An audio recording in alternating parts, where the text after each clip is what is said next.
नमस्कार दोस्तों, आपके अपने YouTube चैनल प्रकाश एजुकेशन हब पर आपका हार्दिक स्वागत। 18 जनवरी 2024 के करंट अफेयर्स के इस महत्वपूर्ण सेशन के अंदर जानने वाले हैं ऐसे कौन से इंपोर्टेंट क्वेश्चंस हैं और करेंगे उनका डिटेल में एनालिसिस। तो सेशन की शुरुआत करते हैं आज के पहले प्रश्न के साथ में। पहला प्रश्न आपसे पूछा जा रहा है कि हाल ही में किस भाषा को 9वीं शास्त्रीय भाषा के रूप में शामिल किया गया है। यहां पे आपसे शास्त्रीय भाषा के बारे में पूछा गया है और 9वीं शास्त्रीय भाषा के बारे में आपसे पूछा जा रहा है, तो इसका मतलब 8 ऑलरेडी पहले से वर्तमान में विद्यमान है। वैसे देखा जाए तो 8वीं अनुसूची के अंदर 8वीं अनुसूची में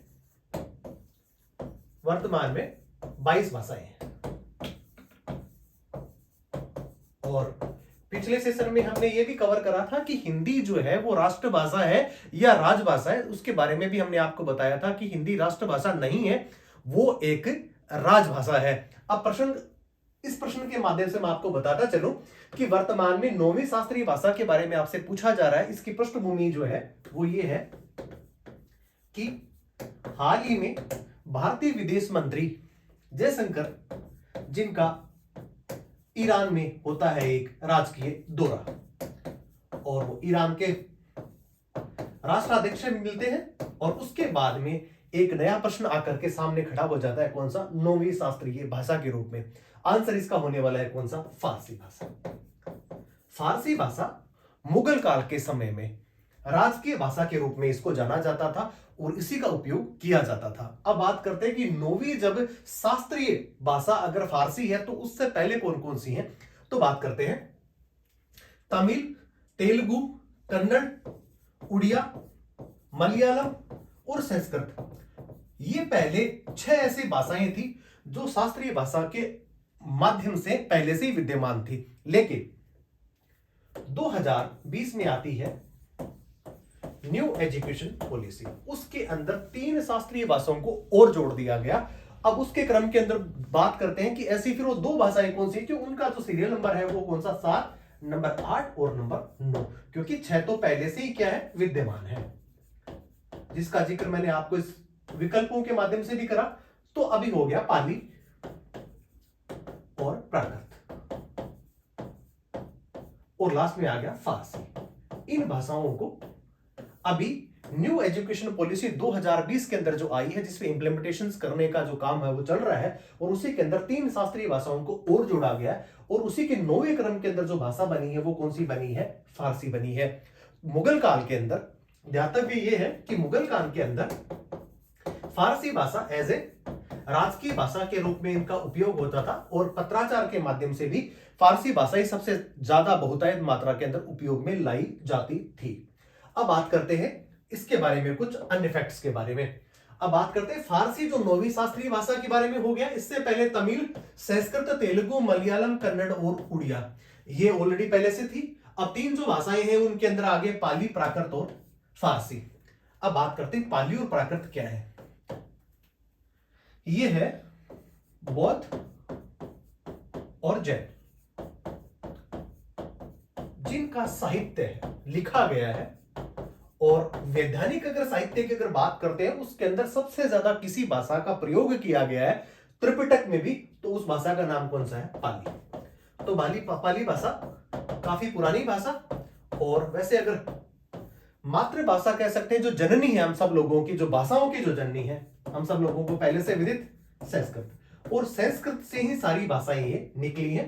कालांतर के बाद में जैसे जैसे चीजें आगे बढ़ती गई और सभ्यता का जैसे जैसे विकास हुआ उस प्रकार से जो है वो चीजें और ज्यादा परिष्कृत होती गई और अलग अलग भाषाओं के अंदर जो है वो बनती चली गई और उसी का परिणाम देख रहे हैं कि शास्त्रीय भाषा में सबसे पहले संस्कृत हुआ करती थी, उसके बाद में तमिल, तेलुगु, मलयालम, कन्नड़ और उड़िया और उसके बाद जो है पाली, प्राकृत और लास्ट में फारसी। इन भाषाओं को भी इसमें जगह मिली है। वैसे बात करते हैं कि अगर भाषाओं की अगर बात करते हैं तो कौन सी अनुसूची जो है उसके अंदर वो विद्यमान है, तो इसका 8वीं अनुसूची।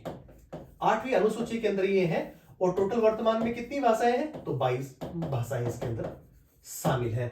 अब बात करते हैं कि इसके अंदर 3 प्रकार के ऐसे प्रयोग किए हैं जिसके बाद के अंदर यह कह सकते हैं 3 शास्त्रीय भाषाओं को जो जोड़ा गया, उच्च प्राचीनता वाला ऐतिहासिक ग्रंथ होना चाहिए विरासत के हिस्से के रूप में पुराना साहित्य भी होना चाहिए, जबकि शास्त्रीय भाषा और साहित्य के बीच में अंतर भी होना चाहिए। और तीनों पैमानों के ऊपर जो तीन भाषाएं जो शास्त्रीय भाषा के रूप में अभी वर्तमान में जो जिनको चुना गया है वो उसके अंदर क्या पाएगी, वैधानिक पाएगी।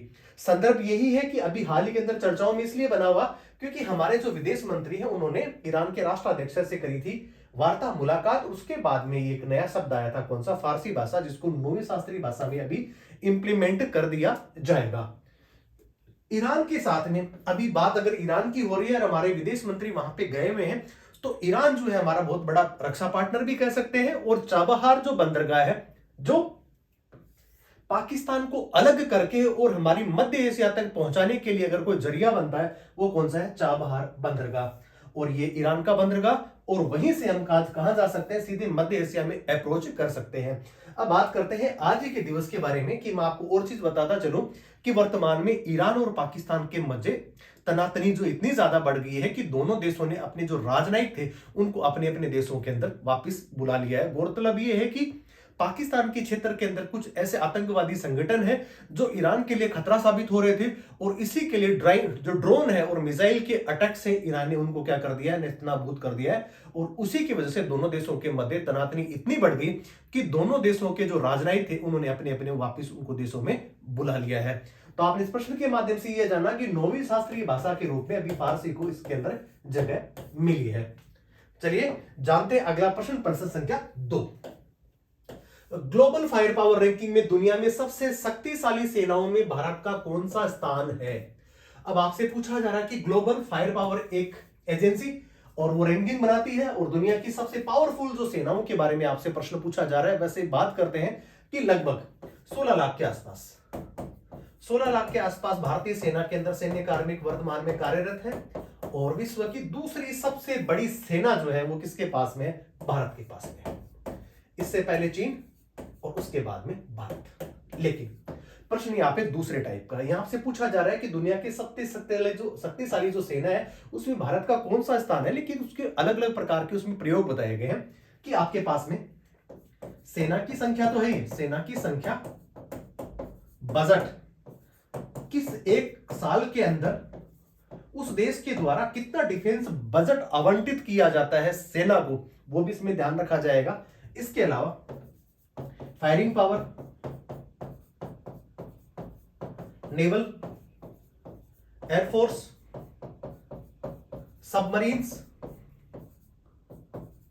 और साथ में परमाणु आयुधों की संख्या के बारे में भी आपसे प्रश्न पूछा जा रहा है।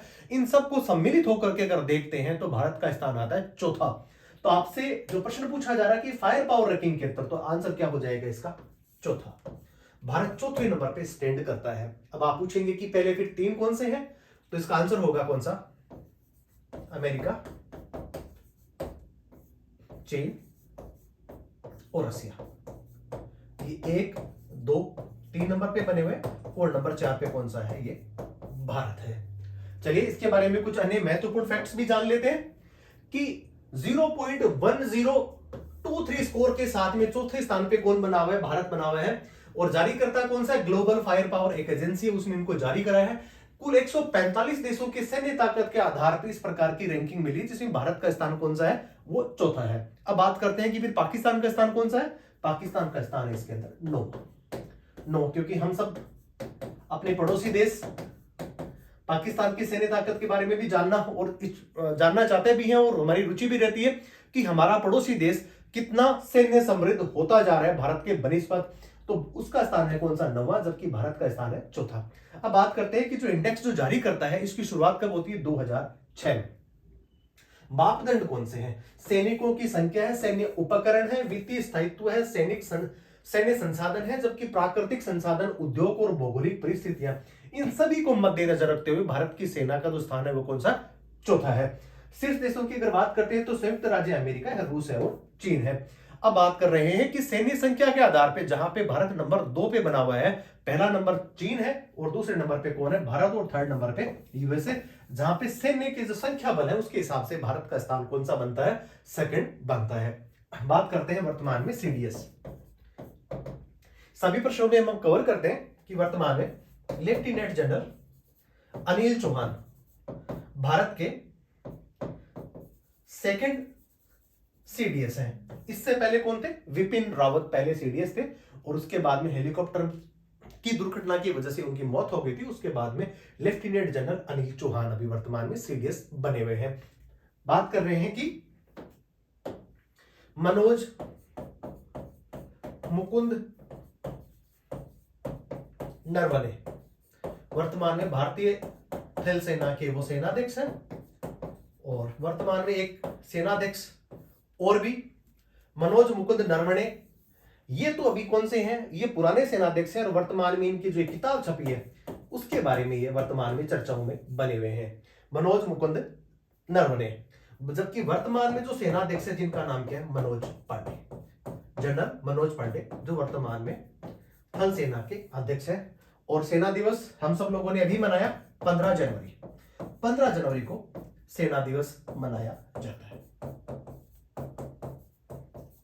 चलिए जानते हैं अगला प्रश्न, प्रश्न संख्या 3।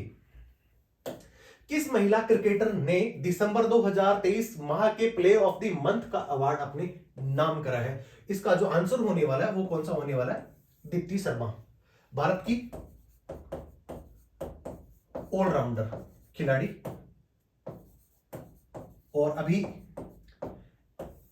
इंग्लैंड के साथ में जो सीरीज हुई थी जिसके अंदर उन्होंने 67 रन और साथ में 9 विकेट ये लिए थे और उसके बाद इस प्रदर्शन को देखते हुए उनको player of the month ICC के द्वारा जो 2021 से जो पुरस्कार दिया जा रहा है उसमें इस प्रकार का जो पुरस्कार है वो इस महीने का पुरस्कार दीप्ति शर्मा को मिला है। अब बात करते हैं कि पुरुष कैटेगरी में किसको मिला है? Pat Cummins. Pat Cummins Australian तेज गेंदबाज तथा 2023 का जो वर्ल्ड कप हुआ था उसके वो ऑस्ट्रेलियन क्रिकेट टीम के कप्तान भी थे। अभी हाल ही के अंदर ये चर्चाओं में और भी बने हुए थे। 20.5 करोड़ रुपए में इनको आईपीएल में खरीदा गया और ये आईपीएल के इतिहास के सबसे महंगे दूसरे क्रिकेटर बने। इससे पहले एक नंबर पे जो स्थान आता है वो इन्हीं के हमवतन खिलाड़ी जिनका नाम है स्टॉक, उनको 24.75 करोड़ रुपए में खरीदा है। तो अभी आप देख रहे हैं इस प्रश्न के माध्यम से कि दिसंबर 2023 के माह के लिए प्लेयर ऑफ द मंथ का अवार्ड किसको मिलता है? दीप्ति शर्मा भारतीय क्रिकेटर है महिला क्रिकेट की, और पेट कमिंस है वो ऑस्ट्रेलिया के खिलाड़ी हैं, ऑस्ट्रेलिया खिलाड़ी हैं और 2023 के वर्ल्ड कप के कैप्टन रहे थे और इनको भी गेंदबाजी की वजह से इनको भी प्लेयर ऑफ द मंथ के अवार्ड से इनको नवाजा गया है। देख लेते हैं इसके बारे में कुछ अन्य चीजें। दीप्ति शर्मा भारत के ऑलराउंडर दीप्ति शर्मा ने इंग्लैंड के खिलाफ एक मैच में टेस्ट मैच में 67 रन के साथ में दोनों पारियों में 9 विकेट लिए। और पुरुष वर्ग में पेट कमिंस है और पेट कमिंस आईपीएल में खरीदने वाले ऐसे महंगे खिलाड़ी हैं जो 2 नंबर पे स्थान अपना रखते हैं और 20.05 करोड़ रुपए में इनको खरीदा गया था। और इसकी शुरुआत ICC player of the month की शुरुआत होती है कब? 2021 में। अब बात करते हैं, बात महिला वर्ग की हो रही है। हरमनप्रीत कौर की अगुवाई के अंदर ऑस्ट्रेलिया को 46 साल के बाद में टेस्ट क्रिकेट मैच में हमने उनको मात दी थी। ये भी अभी वर्तमान में सुर्खियों में बनी हुई थी। आईसीसी हॉल ऑफ फेम के अंदर किसी भारतीय महिला क्रिकेटर को जो जगह मिली है, नाम है इनका क्या? डायना एडल्जी, जिनको वीरेंद्र सहवाग के साथ आईसीसी हॉल ऑफ फेम के अंदर क्या मिली थी? जगह मिली थी। आप इसको भी क्या कर सकते हैं? नोट कर सकते हैं। चलिए जानते हैं अगला प्रश्न, प्रश्न संख्या 4। हाल ही में एनएचएआई द्वारा इलेक्ट्रॉनिक टोल संग्रह प्रणाली की दक्षता को बढ़ाने के लिए किस पहल की शुरुआत करी गई है? वैसे देखा जाए तो अभी वर्तमान में एनएचएआई के द्वारा जो एक सर्कुलर जारी किया गया है और सर्कुलर क्या है? 31 जनवरी तक जितने भी फास्टैग धारक हैं उनको केवाईसी कराना होगा। केवाईसी मतलब नो योर कस्टमर, अपने ग्राहक के बारे में जाने। उसका कारण सिर्फ एक है कि एक फास्टैग हुआ करता था और उससे 10 वाहन चलाया करते थे और उसके बाद में बहुत सारी ऐसी आरबीआई के द्वारा इस प्रकार की शिकायतें और गड़बड़ियों के मामले देखे जा रहे थे। उसके बाद में ये भी जो गाइडलाइन जारी करी गई है वो ये करी गई है, वही इसकी टोल संग्रह प्रणाली को क्या करेगी, दक्षता को उसको बढ़ाएगा। वो है एक वाहन और एक फास्टैग। कह सकते हैं एक वाहन के ऊपर उसी के क्रम का एक ही फास्टैग लगाया जा सकेगा।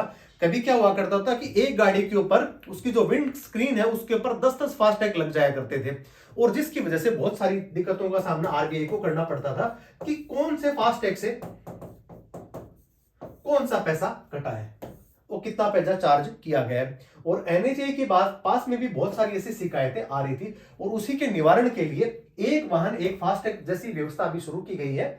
और अगर 31 जनवरी तक आप इस प्रकार की सुविधा के अंदर अपने आप को नहीं ढाल लेते हैं, भले ही आपके अकाउंट के अंदर पैसे हों, लेकिन 31 जनवरी के बाद में ये काम करना क्या कर देगा, अपने आप ही स्वतः ही बंद कर देगा। और इसी के लिए सरकार के द्वारा, एनएचएआई के द्वारा इस प्रकार की एडवाइजरी लागू की गई है। जितने भी जो वाहन चलाते हैं उनके लिए बड़ी खबर है। बात करते हैं कि सबसे पहले टोल की शुरुआत कब होती है। 2014 में अहमदाबाद से लेकर के और मुंबई के मध्य इस प्रोजेक्ट की ट्रायल की शुरुआत होती है, और 2019 के आते आते इसको अनिवार्य रूप से क्या कर दिया गया, लागू कर दिया गया। ये कह सकते हैं कि जैसे ही आप नया वाहन खरीदते हैं तो उसके बाद में फास्टैग लगाना आपको अनिवार्य होगा, कंपलसरी होगा। और जहां पे भी हम देख रहे हैं कि जहां जहां पे राष्ट्रीय राजमार्ग बने हुए हैं वहां पे आपको टोल के साथ में तो गुजरना ही होता है। और उसी को देखते हुए उसमें दक्षता को और ज्यादा बढ़ाने के लिए इस प्रकार की शुरुआत की गई है एनएचएआई के द्वारा। वर्तमान के इनके जो मुख्य जो मंत्री हैं किसके, एनएचएआई के, रोड राजमार्ग के, जिनका नाम है नितिन गडकरी। चलिए देख लेते हैं इसके बारे में कुछ अन्य चीजें। एक वाहन और एक फास्टैग पहल शुरुआत होती है। अब उद्देश्य क्या है, कई वाहनों के लिए एक ही फास्टैग का उपयोग करने या एक वाहन से कई फास्टैग को जोड़ने का उपयोगकर्ता का व्यवहार है, उसको क्या करना है, न्यूट्रलाइज करना है, उसको हतोत्साहित करना है। ये इसका उद्देश्य रहा। अब बात करते हैं नंबर 2 की, जो वित्त से संबंधित है, जो फाइनेंस है। आरबीआई दिशा निर्देशों के अनुसार केवाईसी अपडेट करके अपने नवीनतम फास्टैग अपने ग्राहकों को जाने, नो योर कस्टमर प्रक्रिया को पूरा करने के लिए प्रोत्साहित करना है। ये दोनों चीजें करनी है अभी। अब इसकी शुरुआत कब हो रही है, कब तक ये बंद हो जाएगी, 31 जनवरी। 31 जनवरी से बैंक अपूर्ण केवाईसी वाले फास्टैग को निष्क्रिय या ब्लॉक कर देंगे। अगर आपने केवाईसी नहीं कराया, आपके पास में उसके अंदर जो है वैलेट के अंदर पैसा भी पड़ा है, लेकिन वो क्या हो जाएगा, नल एंड वॉइड हो जाएगा, उसको निष्क्रिय कर दिया जाएगा, उसको ब्लैक लिस्टेड कर दिया जाएगा। और उसके बाद में उसके पास में चाहे राशि हो या नहीं हो, उसको आप क्या कर देंगे, ब्लॉक कर देंगे। वर्तमान में लगभग 98% प्रवेश दर और 8 करोड़ से अधिक उपयोगकर्ताओं के साथ साथ में फास्टैग जो है वो लोगों के जीवन के अंदर अभूतपूर्व क्या लाया है, क्रांति लेके आया। नहीं तो सैकड़ों किलोमीटर तक लंबी लाइन लग जाया करती थी और ट्रैफिक बहुत ज्यादा बाधित होता था। किसके लिए, पहले होते थे टोल नाके, जहां पे वहां के जो कर्मी हैं, जो काम करने वाले, वो क्या करते थे, टोल वसूलते थे और उसमें ज्यादा समय लग जाया करता था। चलिए जानते हैं अगला प्रश्न संख्या 5। हाल ही में किस भारतीय टेनिस खिलाड़ी ने ऑस्ट्रेलियन ओपन के दूसरे राउंड में पहुंचने की उपलब्धि हासिल करी। इससे मतलब कह सकते हैं कि ऐसे पहले भारत के खिलाड़ी और हैं जिन्होंने भी ऑस्ट्रेलियन ओपन के दूसरे राउंड के अंदर पहुंचने में पहले ही कीर्तिमान रच दिया था। और दूसरे से खिलाड़ी कौन है जिन्होंने इस कीर्तिमान को अगेन छुआ है किसी भारतीय खिलाड़ी के तौर पे, आंसर हो जाएगा कौन सा, सुमित नागल। सुमित नागल, जिनकी रैंक जो है 137 के आसपास, और उन्होंने 31वें नंबर के खिलाड़ी को सीधे सेटों में हरा करके और अगले कह सकते हैं अगले दौर के अंदर प्रवेश उन्होंने कर लिया है। ये इसका क्या हो जाएगा, सुमित नागल। आप देख लेते हैं 137वें रैंक वाले, जैसा कि मैंने आपको बताया था 137वीं रैंक है इनकी वर्ल्ड नंबर पे, और उन्होंने सुमित द्वारा वर्ल्ड नंबर 27 अलेक्जेंडर बबली को हरा करके कैरियर की सबसे बड़ी जीत अभी तक उन्होंने क्या करी है, हासिल करी है। इससे पहले इस कीर्तिमान को छूने वाले भारतीय खिलाड़ी जिनका नाम था रमेश कृष्णन ने उपलब्धि को छुआ था। अब बात करते हैं कि हाल ही के अंदर टेनिस हॉल ऑफ फेम में, पहले तो आपको पहले प्रश्न में बताया है कि आईसीसी हॉल ऑफ फेम के अंदर शामिल होने वाले खिलाड़ी, उसके बारे में तो हम बात कर चुके हैं कि डायना एडोल्जी और वीरेंद्र सहवाग को शामिल किया गया था। लेकिन यहाँ पे प्रश्न आपसे अलग पूछा जा रहा है, टेनिस हॉल ऑफ फेम के अंदर शामिल होने वाले पहले एशियाई पुरुष कौन है।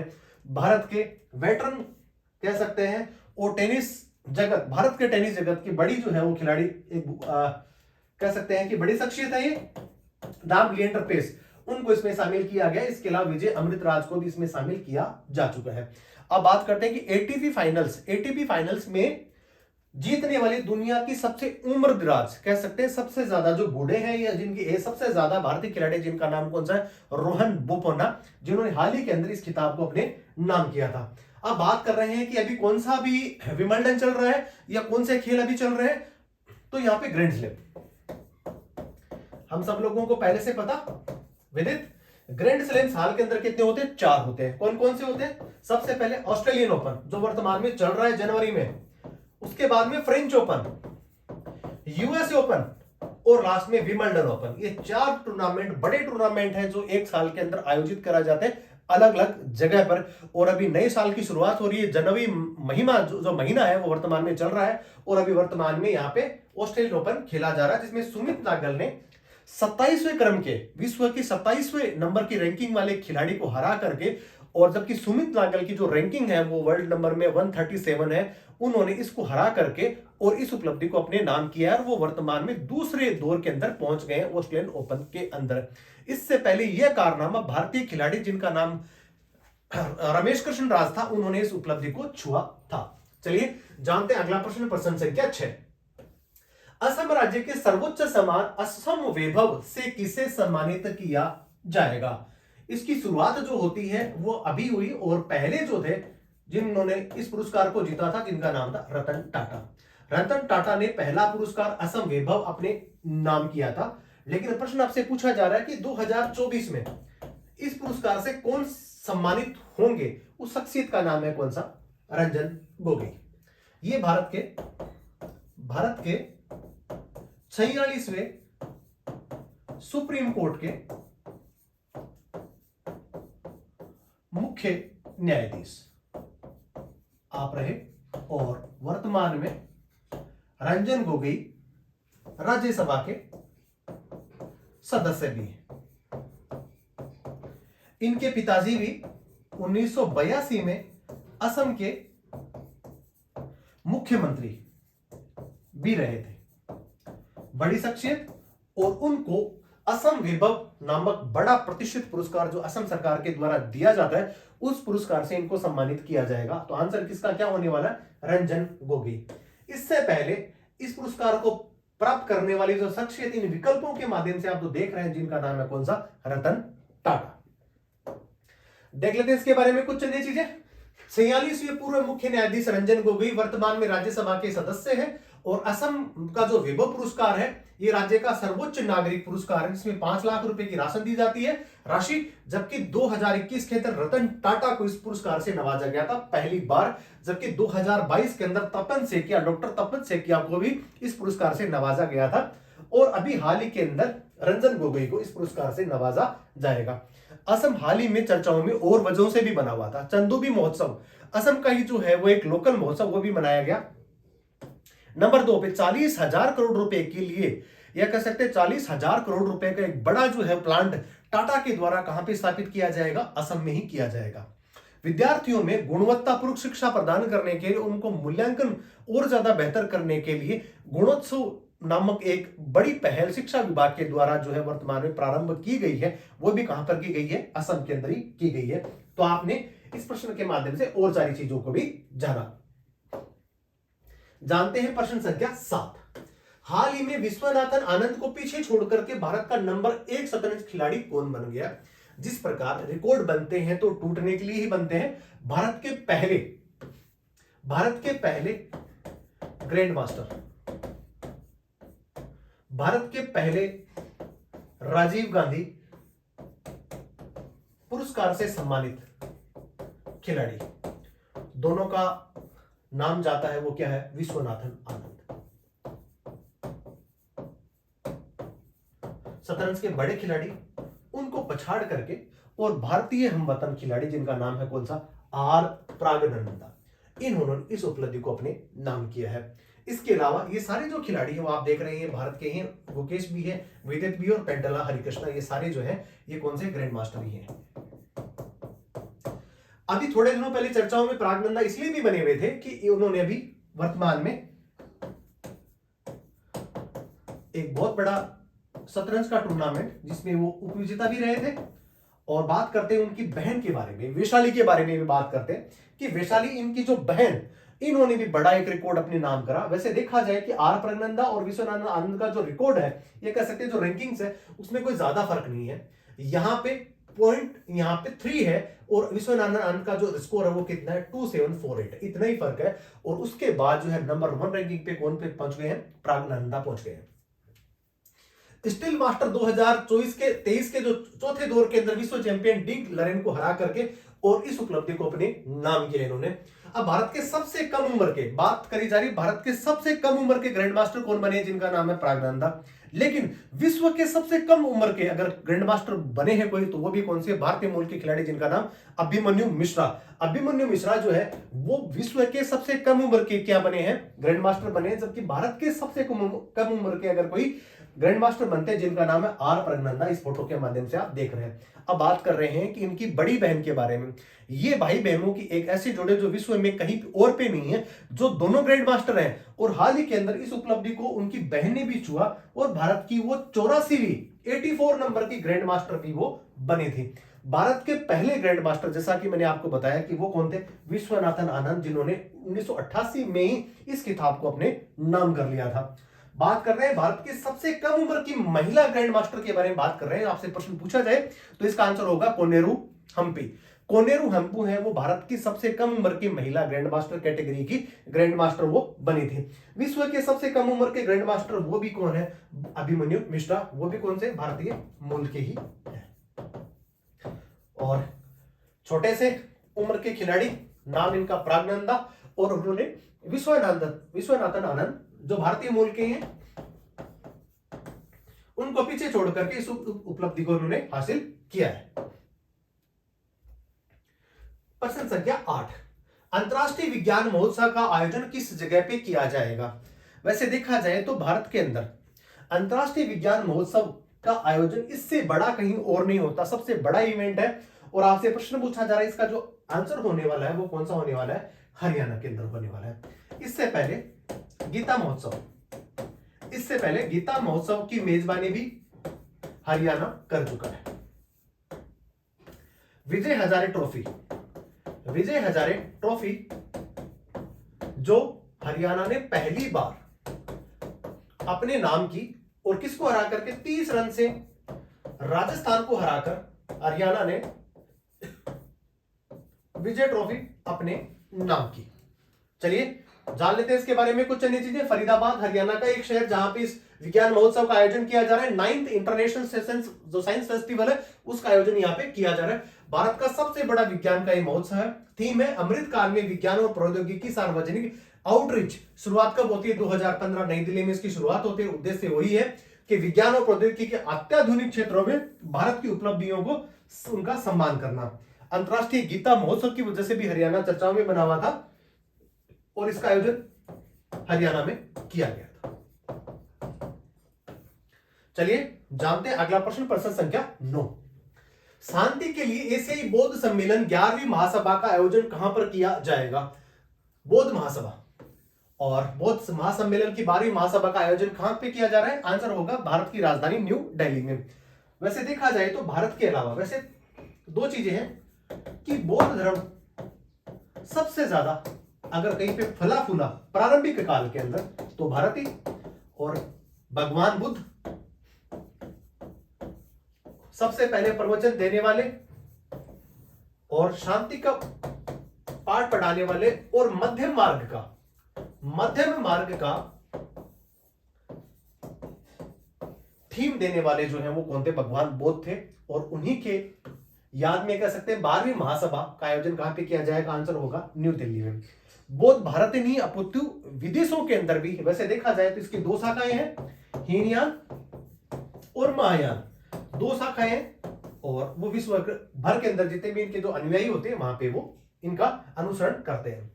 नई दिल्ली में इसका शुरुआत, और 1969 में खम्बू लाबा गुम्बाजोव के अनुरोध पे इसकी शुरुआत की गई थी। मंगोलिया, रूस, Nepal, Bangladesh, Sri Lanka, Japan, Cambodia, Laos, दक्षिणी कोरिया, वियतनाम, मलेशिया जैसे सदस्य देशों के प्रतिभागी इसमें होने वाले हैं शामिल, जहां पे बहुतायत मात्रा के अंदर बौद्ध धर्मावलंबी वहां पे निवास करते हैं। एक स्वैच्छिक जन आंदोलन में पूर्व में विकसित हो चुका है। उद्देश्य क्या है? Bharat, Mongolia, Japan, Malaysia, Nepal सहित बहुत सारे ऐसे विश्व के देश है जहां पे बौद्ध धर्मावलंबी सबसे ज्यादा निवास करते हैं, और उन्हीं को एकजुट करने के लिए 1969 में इसकी शुरुआत होती है, और अभी इसका जो 12वां सम्मेलन है वो नई दिल्ली में आयोजित होने वाला है। संयुक्त राष्ट्र संघ के द्वारा भी आर्थिक और सामाजिक परिषद के साथ साथ में मान्यता प्राप्त गैर सरकारी संगठन का भी दर्जा संयुक्त राष्ट्र संघ ने इनको दे दिया है। चलिए जानते हैं आज के सेशन का 10वां प्रश्न, सेकंड लास्ट प्रश्न है। महाराष्ट्र सरकार ने राज्य में पहले हरित अमोनिया संयंत्र के लिए किस समझौते पर हस्ताक्षर करें? इसका जो आंसर होने वाला है वो कौन सा होने वाला है?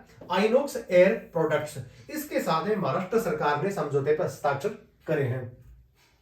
वर्तमान में महाराष्ट्र सरकार चर्चाओं में इसलिए भी बनी हुई है कि वहां पे शिवसेना के 2 टुकड़े हो गए, जिसमें एक शिंदे गुट है, और अभी वर्तमान में शिंदे गुट वर्सेस ठाकरे गुट के मध्य शिवसेना का जो प्रतीक चिन्ह है उस पे क्या लड़ाई चल रही है, उसकी जंग जारी है। और अभी लोकसभा स्पीकर, कह सकते हैं विधानसभा स्पीकर के द्वारा शिंदे गुट को उस